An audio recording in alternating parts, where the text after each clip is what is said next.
Oh,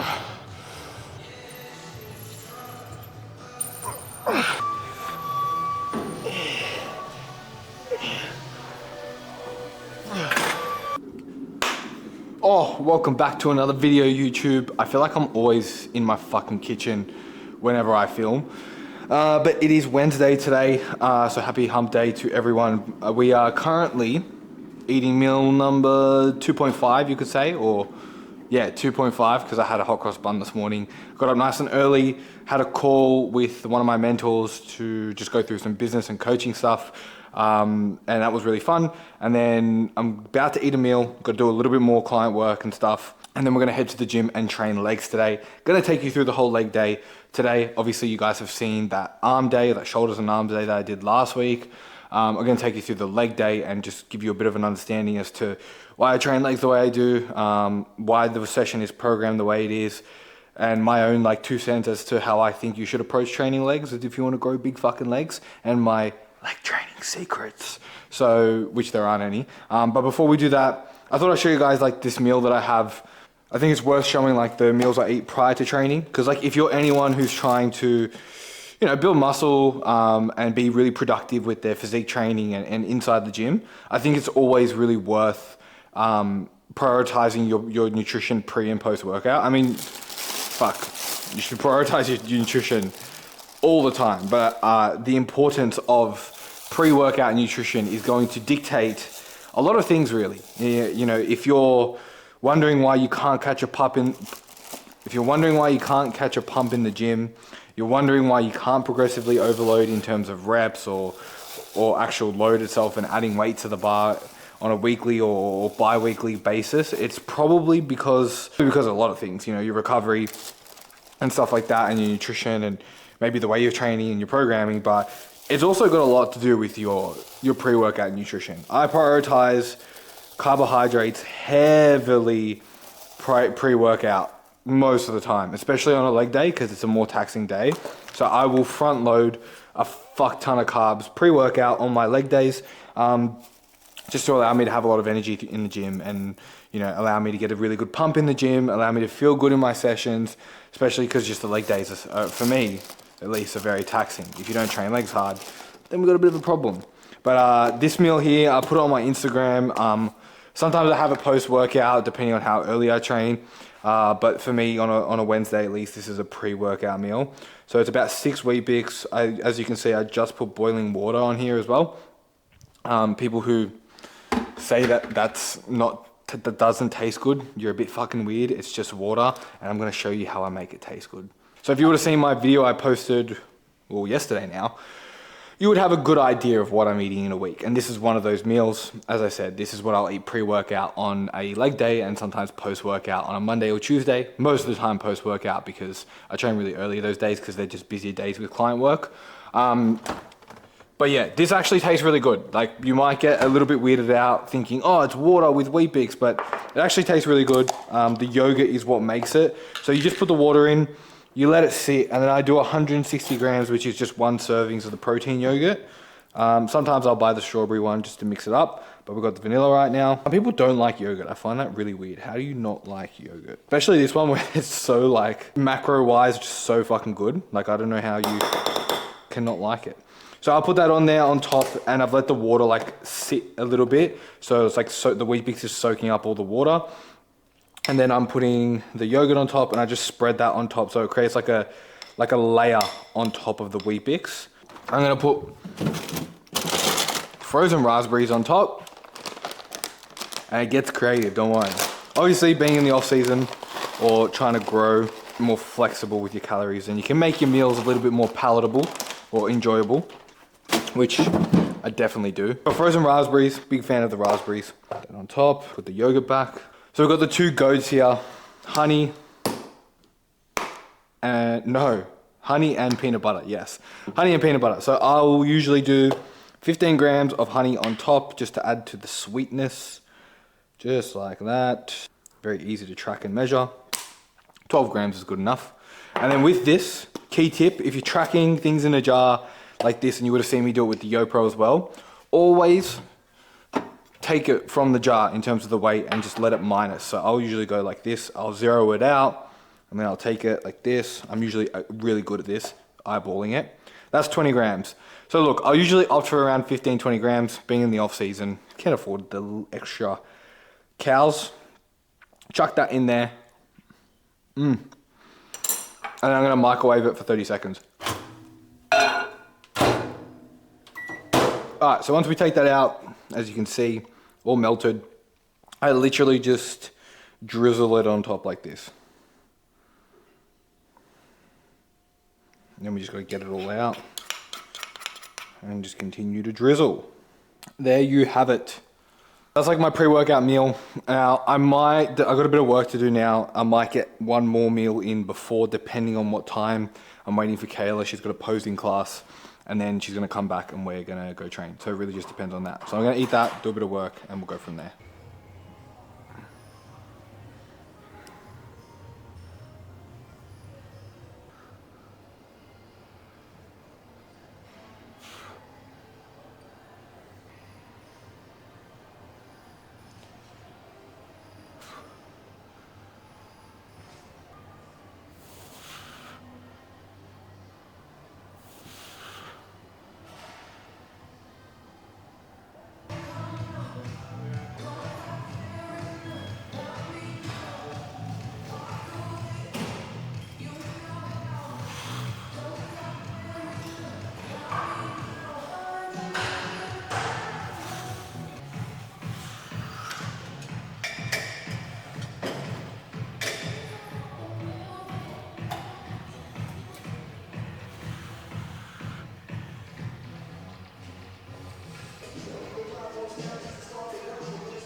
Alright, so I'm moving on to the hip extension for the second exercise. We did 3 sets of seated calf raises. So with the hip extension, reason being it's second, get a little bit more glute and hamstring work in prior to the squatting stuff. And then also when it comes to executing this exercise here, I'm big fan of getting this set up just below the hips, like so the hips are actually showing. So I'm not sure if the camera is showing it, but there's still a lot of my hip. It's more so just like the mid thigh down that's actually covering me and my legs. That way I can get a real big extension of the hip and really drive my hips into the pad. And I'm gonna get a really big stretch and a really big contraction in the glutes here and even a little bit of the hamstring. So when I go through this, I also want to try and think about holding the plate further away from me, because if you think about it from like a physics point of view, or just like essentially gravity, whatever's going to be closest to you is going to be easiest for you to hold or to manage the load, whereas something's further away, you're making that weight a lot harder. So when I hold this weight here, I'm actually keeping it up here towards my head. I don't know if the camera can see that, but essentially I want to hold it as far away as I can from myself as possible to make the movement and load those glutes a little bit heavier, a little bit harder. Another thing I wanted to mention with the hip extension is, I know a lot of clients in the past or people in the past have sort of told me that they feel the hip extension in their lower back, which is not necessarily a bad thing. Like, you're doing a hinge exercise, so you're going to be getting your erectors working in that exercise anyway. But to limit that, what I like to think about is just treat it like an RDL. And the way I do that is let your hips come back, send your hips as far back as you can, and then drive your hips closer to the bar, or in this case, the pad. So you're trying to let the hips come back on the way down, and then you're driving your hips straight into that pad, squeezing the glutes as hard as you can. And that's how I like to get the most out of my hamstrings and my glutes and less lower back. But the thing that people need to understand is that when you're doing any sort of hinging exercises, your lower back, your erectors are part of that movement. So if you feel them, it's because they're working and they're a muscle and they need to work. And the more you train them, the stronger they're gonna get and the less probably lower back pain you'll have. So don't overcomplicate that whole idea of feeling your lower back when you do these movements.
pendulum squat now, warming up here. Some things that I keep in mind when it comes to pendulum squat that help me get the most out of my quads is, number one, is foot placement is super important. So I like to place my feet around hip width apart.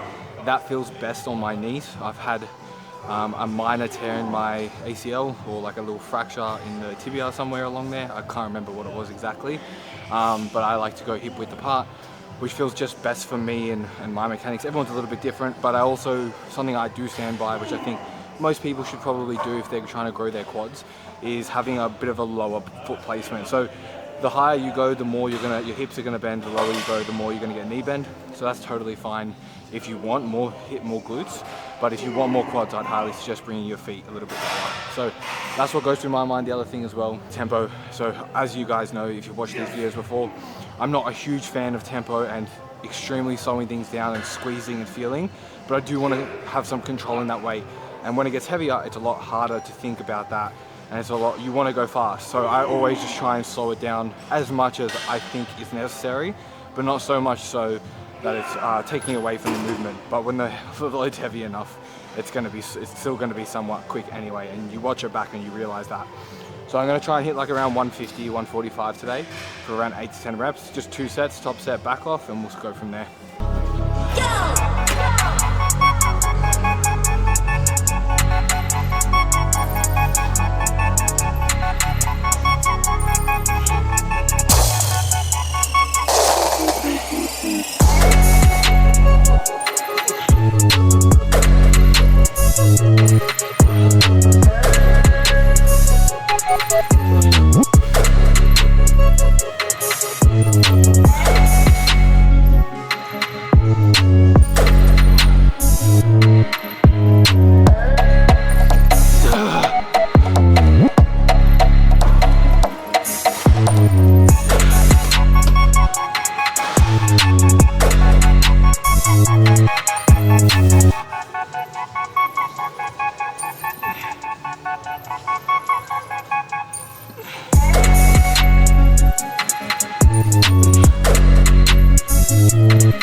Really happy with that 145 for 10 reps, which was 5 kilo increase from last week. Now, one thing I forgot to mention that I wanted to was, this is my only leg day for the week. I only train legs once a week. Now, you might be thinking like, why the fuck are you only training legs once a week? Well, as you can see, I like training legs. I push them really hard. So when you train a muscle really well and you get really good at training that muscle, unless you're forcibly trying to prioritize and do a specialization of that type of muscle group, you don't need to train it as frequently for it to grow. For at the moment, I have, in proportion to my body, weak shoulders and arms. So for me to be able to recover from all that shoulders and arms, I need to reduce the amount of volume elsewhere. That being my legs, especially that being a muscle group that takes a lot to recover from and is a lot more taxing. So only one leg day at the moment. Now, I don't want you to watch this and think that you only need to train legs once a week. I doubt it. You probably need it more than you realize, because 9 times out of 10, most guys have small legs. Now, mine are not the biggest in the world, but in comparison to how everything else grows, they grow a lot easier and a lot quicker than the rest of my body. So that's why we only do legs once a week. One thing I will say though is that definitely feel fucking thicker, because it was very hard to get these knee sleeves on. So if you're trying to grow your legs and you want to know, Jackson, how many sets should I be doing to grow my legs? Well, honestly, that's a very hard answer to give you, but if I was to give you some general advice, number one is get a fucking coach, because that's going to be the easiest way for you to grow your legs. But number two is, like, start anywhere between what most of the research suggests, and just from anecdotally, you know, anywhere between 8 to 10 sets per week on each muscle group. No, it's fine. You're fine. No, I don't care. It's fine. Anywhere between like 8 to 10 sets per week on a muscle group is usually a good starting point. Now, if they're not growing, then obviously you can increase that as well. If they are growing, then just keep it as is. Like, more is not always better when it comes to volume, and especially with legs. Like, if you're leaving the gym and being like, fuck, I think I could do more, then yeah, add a set, add 2 sets, see how you go. But the most important thing is, are you progressing? Are you recovering? Like, those are the 2 most important things when it comes to managing volume. And especially if you're getting stronger, you probably don't need to add volume because you're getting stronger. So you're progressing. Is your quads increasing in size? Are your hamstrings increasing? All these things are really important. And I say, if you want to walk away from this video with the most important tip of growing your legs, train fucking hard, train them hard. You want to be leaving the session pretty cooked. Now, if you're still training hard and you're not cooked enough, add a set. That's when I'll say add a set. But you need to be training hard. You need to be, doing all these things that we're doing, where you're controlling the range of motion, controlling the weight, increasing the reps or the load, progressive overload. All those principles are going to contribute to you growing your legs and getting to a point where you have nice, thick, dense legs.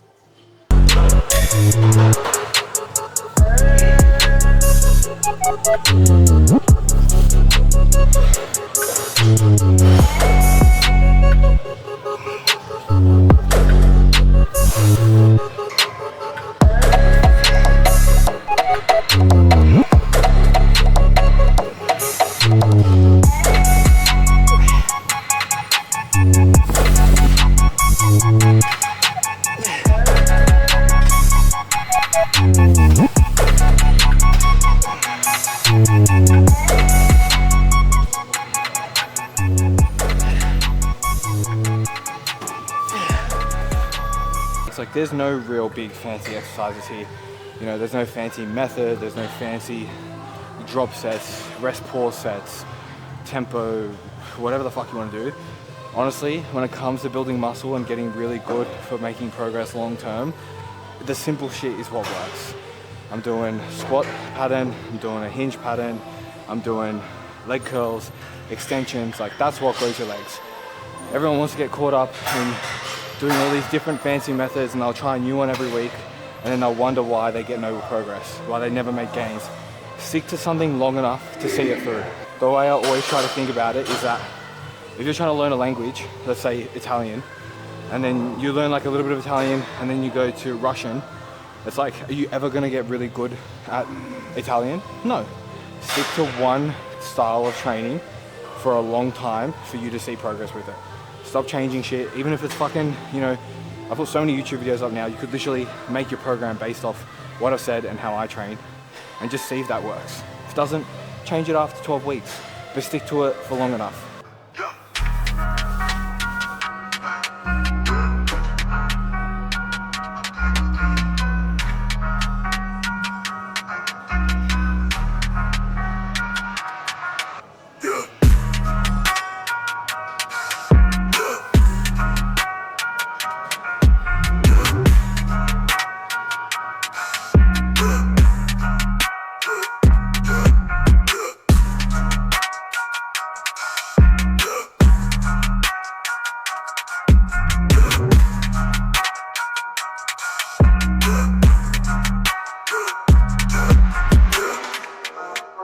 Alright, so we finished, leg curl, did 3 sets there. A little bit more volume on the hamstrings because like the quads get enough love.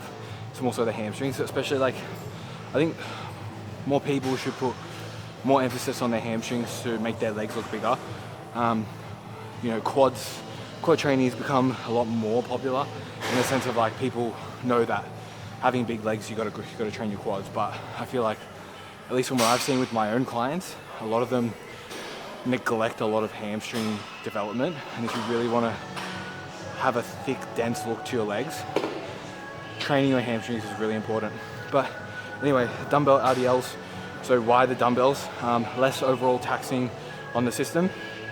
Barbell RDLs would absolutely destroy me after doing pendulums, after doing seated leg curl, all that. It's like the dumbbells are going to be less overall amount of fatigue being built up in the exercise, so that's why we're doing dumbbells.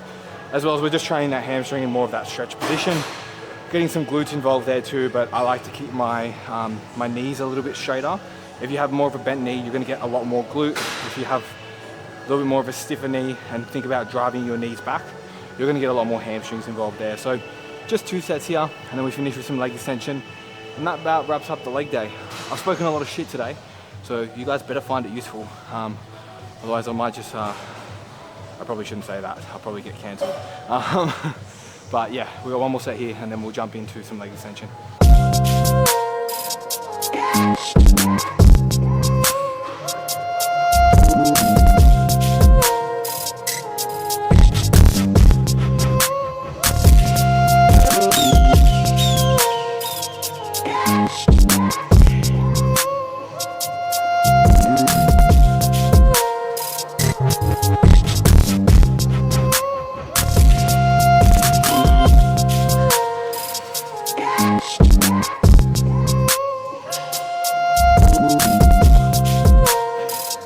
Last exercise of the session, we got 20 reps on the leg extension. When I'm doing my leg extension, really like to think about keeping the toes up and almost like trying to reach the wall in front of me or whatever's in front of me. Every single fucking time. But yeah, I'm trying to think toes up as much as I can, and I'm trying to almost like get my foot to the wall in front of me and up. That's like the way I find the least amount of knee pain, because I know some people have knee pain on leg extension, and I get the best contraction. So toes up, reach in front of you with your feet. And yeah, that's about it. So I'm gonna wrap up the video there. Guys, thank you so much for watching. Really enjoyed making these YouTube videos. If you enjoyed this and you found this useful and valuable, please leave a comment down below if you've got any questions around training. And if you're interested in coaching, just shoot me a message on Instagram and I'll tell you more about my program and how my coaching works. See you guys in the next video.